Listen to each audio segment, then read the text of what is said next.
Halo teman-teman, perkenalkan nama saya Preti Zahrani Iza Zilanti Zuhruf, mahasiswi dari Universitas Ciputra, jurusan Food Technology Program.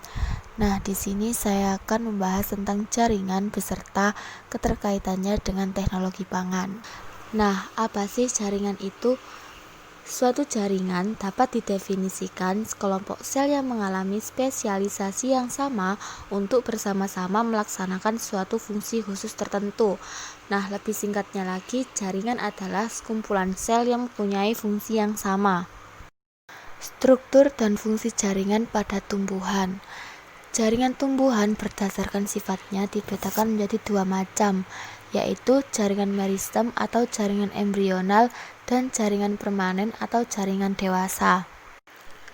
Jaringan meristem atau jaringan embrional terdiri atas kumpulan sel muda yang terus membelah dan menghasilkan jaringan lain.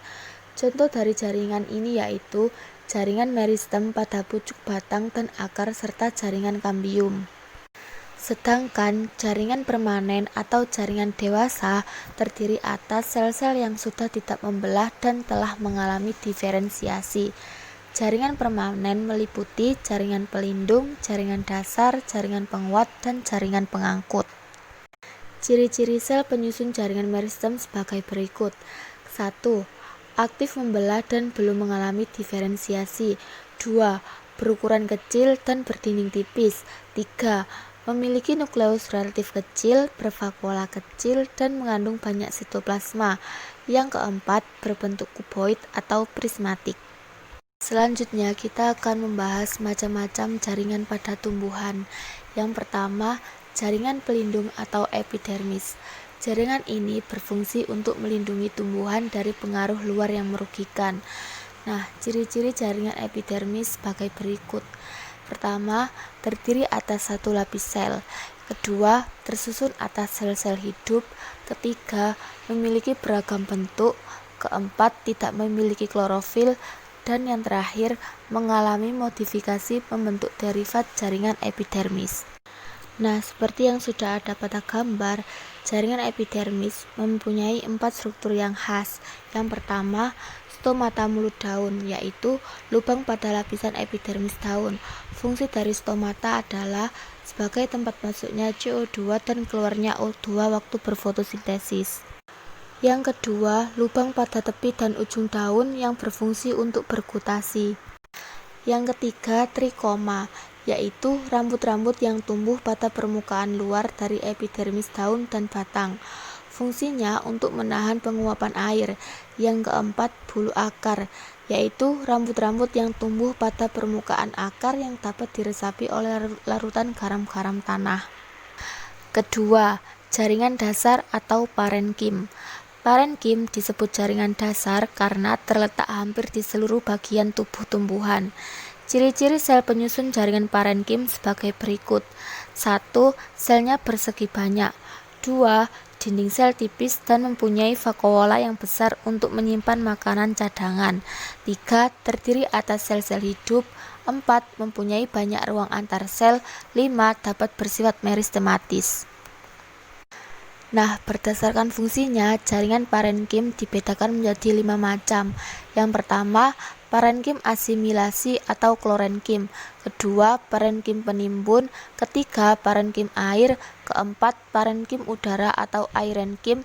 Yang kelima, parenkim pengangkut. Sedangkan berdasarkan bentuknya, jaringan ini dibedakan menjadi 4 macam.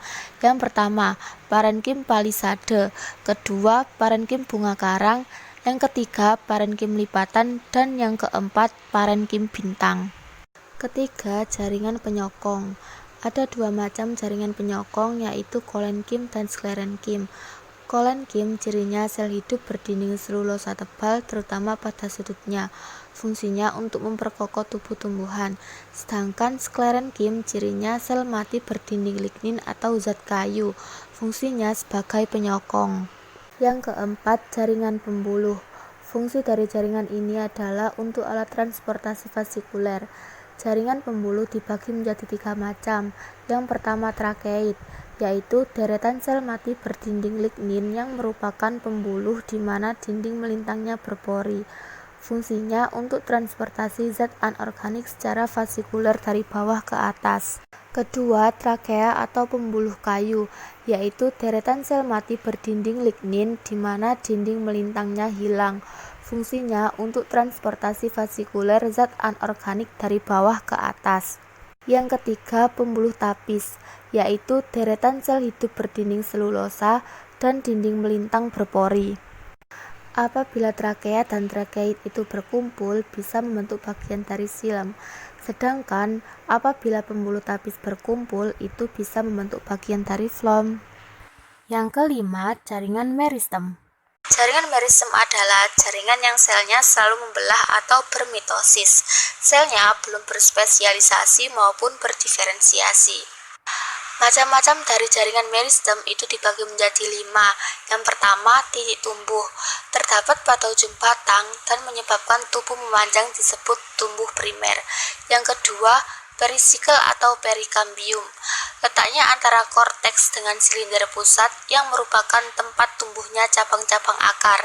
Yang ketiga, kambium vasikuler atau kambium primer yang terdapat antara xilem dan flem pada batang dan akar dikotil dan gymnospermae.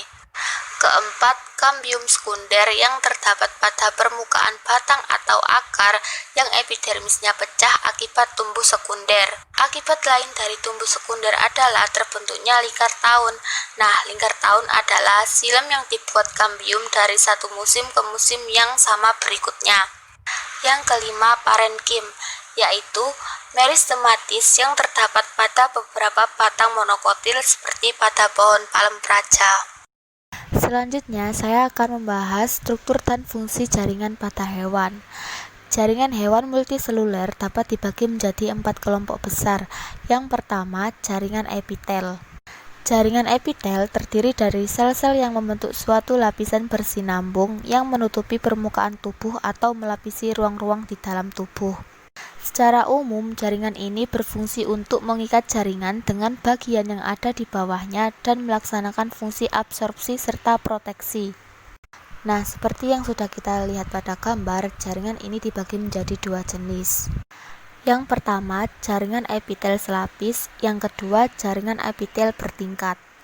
Jaringan epitel selapis terdiri dari 3 macam, yaitu epitel pipis selapis, epitel kubus selapis, dan epitel silindris selapis.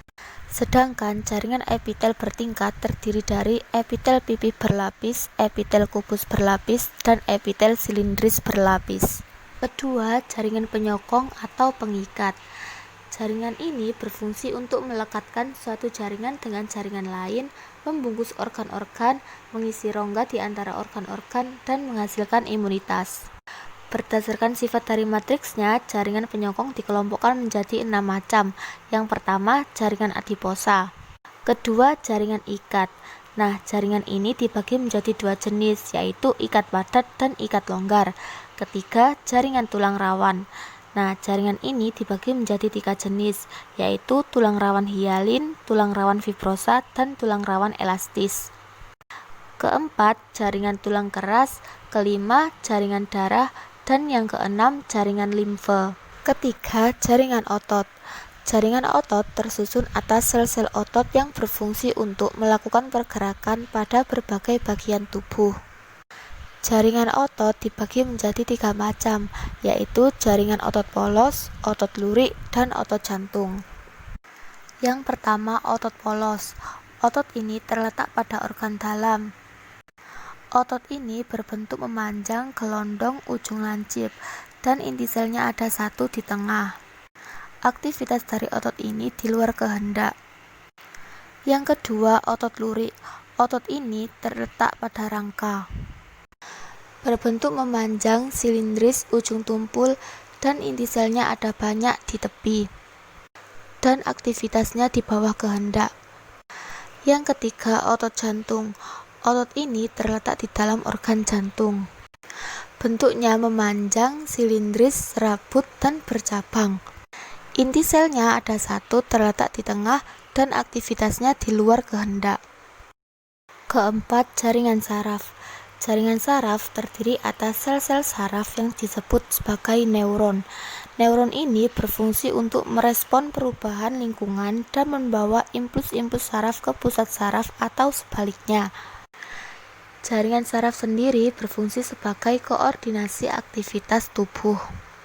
Selanjutnya saya akan membahas tentang sejarah penemuan kultur jaringan tumbuhan dan hewan. Nah, di sini saya sudah merangkum beberapa poin. Kita bahas yang poin pertama dulu ya. Yang pertama, prinsip dasar kultur jaringan berpegangan pada teori sel dari Schwann dan Skeldon pada tahun 1838. Teori sel atau yang lebih dikenal dengan teori totipotensi menyatakan bahwa setiap sel tanaman hidup mempunyai informasi genetik dan perangkat fisiologis yang lengkap untuk dapat tumbuh dan berkembang menjadi tanaman utuh. Nah, pada poin yang kedua ini, pada tahun 1907 sampai 1909, Harrison, Burroughs, dan Carroll berhasil mengkultuskan jaringan hewan dan manusia secara in vitro. Nah, in vitro ini akan kita bahas di slide berikutnya ya. Poin yang ketiga adalah kultur jaringan tumbuhan pertama kali berhasil dilakukan oleh White pada tahun 1934, yakni kultur akar tanaman tomat. Pada tahun 1939, White melaporkan keberhasilannya dalam membuat kultur kalus dari wortel atau animasi kultur kalus wortel dan tembakau.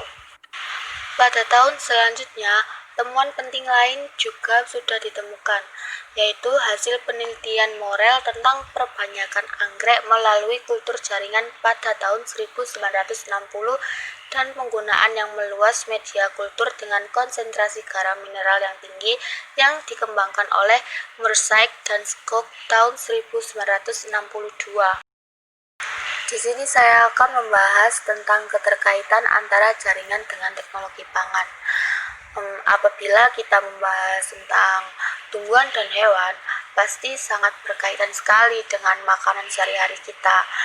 Nah, tumbuhan dan hewan sendiri pasti memiliki organ-organ, dan organ-organ tersebut di dalamnya terdapat beberapa jaringan, seperti yang sudah kita bahas sebelumnya. Di sini saya sudah merangkum dari berbagai jurnal yang sudah saya baca. Nah, kultur jaringan atau budidaya in vitro. Nah, in vitro ini adalah suatu metode untuk mengisolasi bagian dari tanaman seperti protoplasma sel, jaringan atau organ yang lebih steril.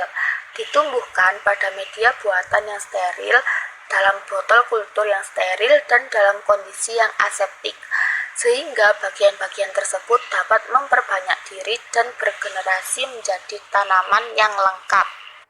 Sebagai contoh, kultur jaringan dari tanaman jeruk. Kultur jaringan tanaman ini merupakan teknik budidaya atau perbanyakan sel, jaringan, dan organ tanaman dalam suatu lingkungan yang terkendali dan dalam keadaan aseptik atau bebas dari mikroorganisme. Secara umum, perbanyakan tanaman berdasarkan perkembangan dan siklus hidupnya dapat digolongkan menjadi dua, yaitu perbanyakan secara seksual dan perbanyakan secara aseksual. Sekian penjelasan dari saya, semoga bermanfaat ya teman-teman. Terima kasih.